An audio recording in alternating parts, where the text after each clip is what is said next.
Hey and welcome to this behind the scenes video. I'm gonna talk about my most recent video, so if you haven't seen it, you should check it out right now. But the video is basically, as you may know, that GB Horrors Homestead has a theory that Henry Emily is connected to Nolan Bushwell, because Nolan Bushwell both created Chuck E. Cheese and Atari games. Which is how Scott decides to tell his story, through Freddy Fazbear and through quick mini games that are similar to Atari-like games. So where my theory comes in is that the creator of Choose Your Own Adventure books is named Edward. He's a single father with a grandson named David, and he has completely forgotten inside of the history until Scott decided to bring him up with the interactive novels. So basically Edward, a single father with a relative after him called David, made books, and a man named Nolan took the audience from under his feet, letting everyone forget about what Edward brought into the world until Scott Cawthon brought light into it over the recent years. This works well both in reference to the real life and as a parallel inside of the games. Edwin, a single father with a relative after him called David, made animatronics until William took the audience from under his feet, letting everyone forget about what Edwin brought into the world, until Scott Cawthon brought light into it in recent years. One thing that I feel like is important to say that I didn't really mention inside of my main video, again, you should check it out, it talks a lot more deeply inside of this, but that this whole thing implies that Edwin being left out of the plot was part of the story of Scott, to correctly parallel the real life. I want to talk a little bit about the arguments that I have gotten against this. So what I've heard a lot is that it's a stretch, that it's not, that it's assuming too much of Scott Cawthon. It's assuming that this is part of the story and this is something he planned, is not something I should be thinking of Scott, because he has talked about his journey about creating stories, and it's clear that he is not very planned out, but it's still partly planned out, as he's talking about pulling on strings. So assuming that this is part of the story, I've heard is naive of me, but I don't agree, because it's not about what is planned from the beginning, it's about what the story is. And even if it's intentional from the beginning or not, this parallels the real world, and I don't think that is something Scott missed while making the games, and I think that is definitely something they brought into account and thought about. So the point that it's just out there, I don't agree with. And also, like, then again, we have the fucking death of the author. Like, does it really matter about how much was intended from the beginning? The point is the story. I know GB is a bit against that, and I'm not quite sure where I land on that whole debate, but either way, I think the story is a story, and we have to take the story like a story, and that this is how the story is, even if it was intended or not. Because now afterwards it's clear to see that it is a parallel, that it is able to connect. So we don't know if it wasn't intended from the beginning, and that it might be intended now, because it's such a clear parallel. Another argument I've heard is that it doesn't really matter, which I think is the strongest argument of this, that specifically the Choose Your Own Adventure books, it's not connected that much as I want it to seem. That it kind of just sounds like I found a story that parallels the games and the real world, and I just kind of loosely connected it, and that Choose Your Own Adventure books is not actually that important. I think that is the strongest argument. I don't really agree, because I do think just the point that Scott Cawthon made Choose Your Own Adventure books instead of games, or instead of whatever else he could have made, Yeah, you could have made an argument that he just wanted to make books that was unclear about what the ending was supposed to be. What was the canon ending? You know, he loves making things as cryptic as possible. So you could argue that it's just his way of doing that, sure. But then we have like the week before. That book is very clear what is the canon ending. That kind of just wants to show what could have happened instead. So there is obviously more of a point to it. I think Choose Your Own Adventure books is a very interesting medium because as someone again that have created a Choose Your Own Adventure book, it is very not popular. It's a very not common part of media. Yeah, definitely Bandersnatch brought into light over the recent couple of years, but it wasn't a very popular way to tell a story. If you wanted to create a story with multiple endings and multiple possibilities, you made a game. That was it. Especially for a game franchise as Five Nights at Freddy's. So I don't think just the active choice of making it into Choose Your Own Adventure books or interactive novels, I don't think I think a lot of people skip through that, and I don't think that is fair. I think taking that choice into account is extremely powerful and extremely important. How? I'm not quite sure. This is the best option that I've gotten. But is it just because like one argument that I do see as a possibility? I haven't heard anyone say this, but I'm sure people have thought it. Is that maybe he just chose to make them interactive books because he didn't want them to be strictly canon. As I say in the video, if these books are in the same universe as the games, is a huge debate. A lot of people think they're not. I don't think they are, but it is a huge debate. So maybe he just wanted to make them into books instead of games, just so it would be clearer that it is from a separated continuity.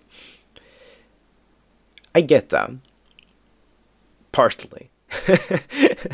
um, because, yes, I would have agreed with that, and I would never have made this video, the original video, if I agreed with this, because this is definitely something I took into account while writing the script.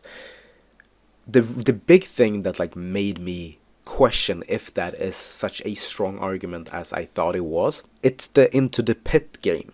He made a game that is from a book that isn't canon inside of the game franchise. And I think that choice is extremely interesting. He chose to make a game that wasn't inside of the game's continuity and assumed us to understand that, which we did.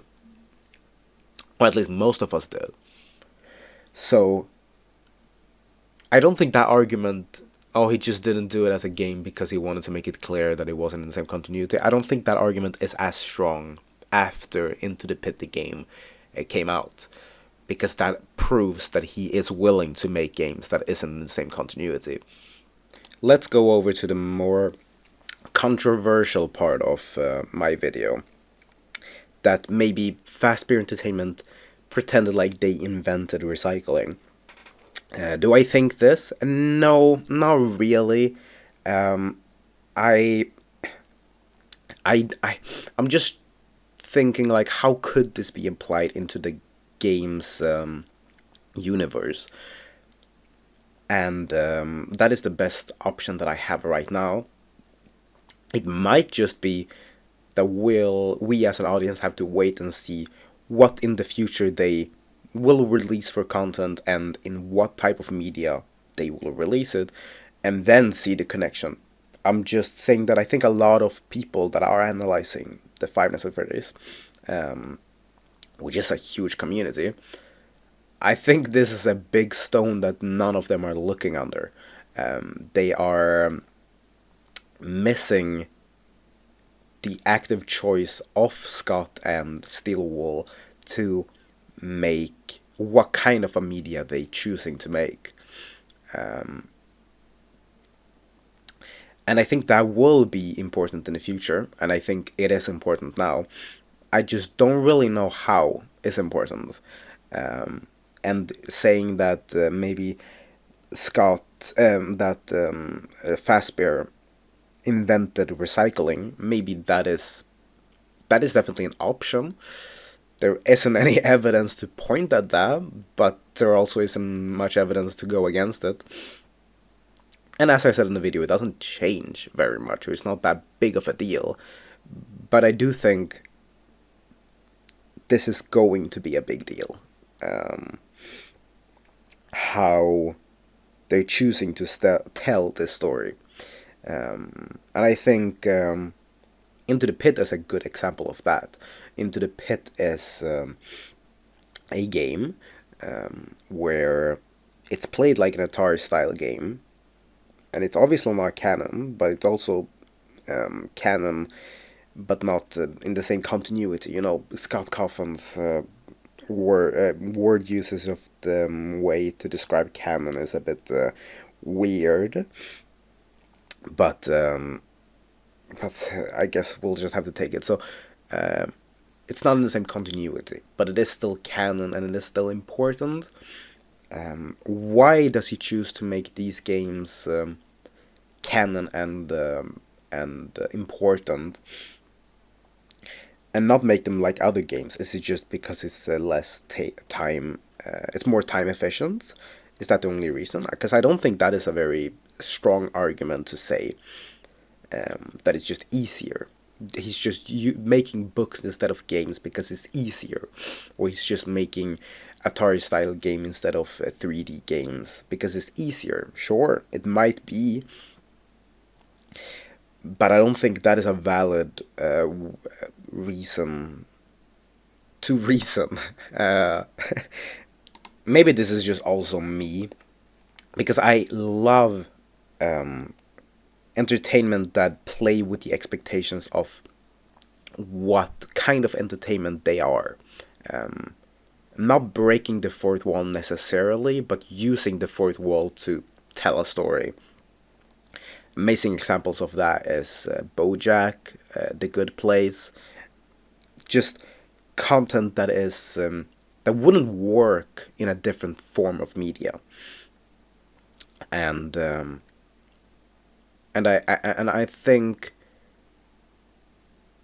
think my brain is just loves that so much. It's kind of wired to try to find scenarios like that. A lot of my content is meta analysis, and I know that. So I'm not saying that all I'm saying is correct. That I'm definitely biased in that regard. But I still think it's interesting to talk about, even if it ends up being not important. If I'm completely wrong about anything that I say in that video, in the last video, and in this video, I don't think that changes that it is interesting. It is interesting, and I wish people talked about it more because it is that interesting. I think this person said a very interesting thing that I did not think of while making the last video, and that is the self-generated puppet show in the theater stage, where it is literally a choose interactive story. I wouldn't say choose your own adventure because it's not really choosing what is going on inside of it, but it is definitely an interactive story on stage. That is super interesting, and I am so ashamed that I didn't think of that. That is a very good comment. That is a very good connection. I just wanna. I don't really have that much to add. I just wanna point it out that I agree. Yeah. Okay, now I'm gonna move over to something that isn't FNAF related, because I kind of, when I'm recording this, the video is not done, and I'm working on it, and it's just takes a lot of effort, and I just want to upload it and be done with it, especially all the 3D animations, and the music. It's just a lot of work, and I feel like I put I don't know, like I didn't expect this much work for it. I've been working on this video for over a month, um, and I'm kind of sick of it. I just want to upload it and be done with it and not think about it anymore and think about any other game, actually. One game that I have been trying to play during the making of this video is Omori. It's a game that I have not played, don't know anything about except my experience playing it. And I do definitely think a meta analysis of that could be extremely interesting. And the problem is that I am very slow when I play games. I'm trying to like look and analyze everything. And and I guess I don't know why it's caused such a problem for me. It's the same thing when I read books, but I'm dyslexic, so maybe that's a reason for that. But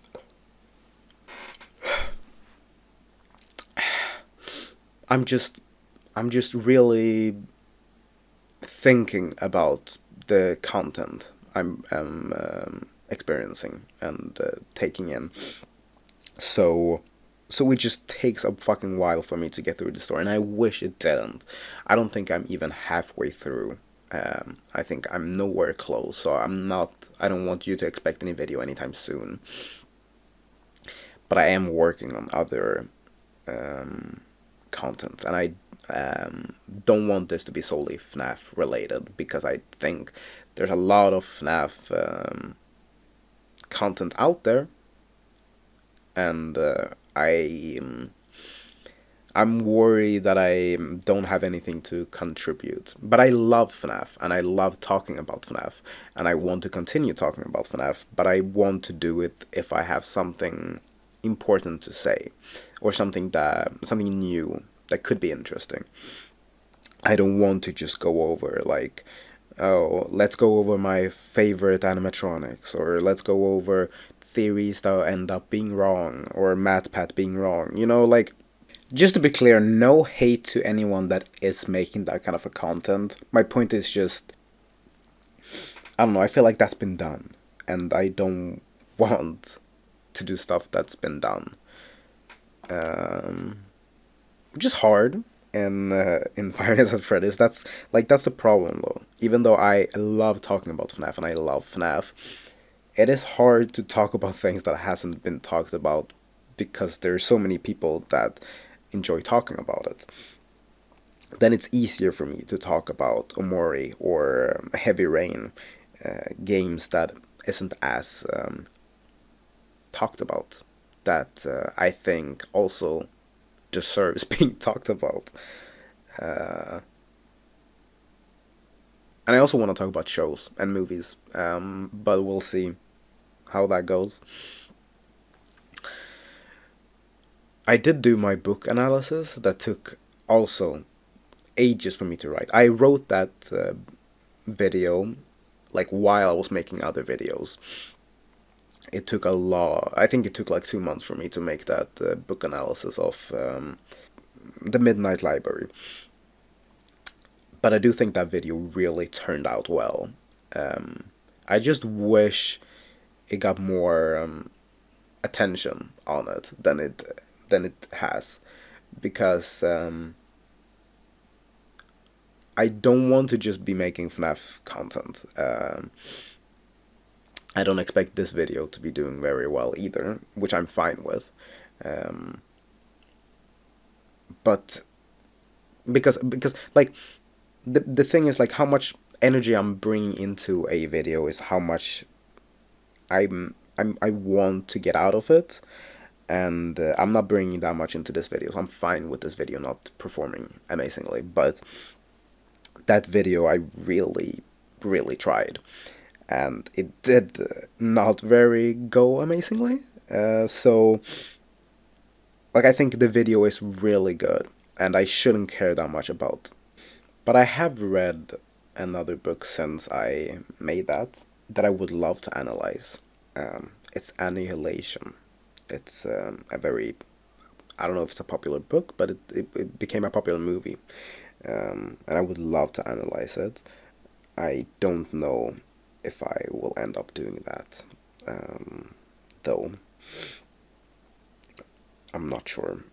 Um, I will see if I have something important to say, and if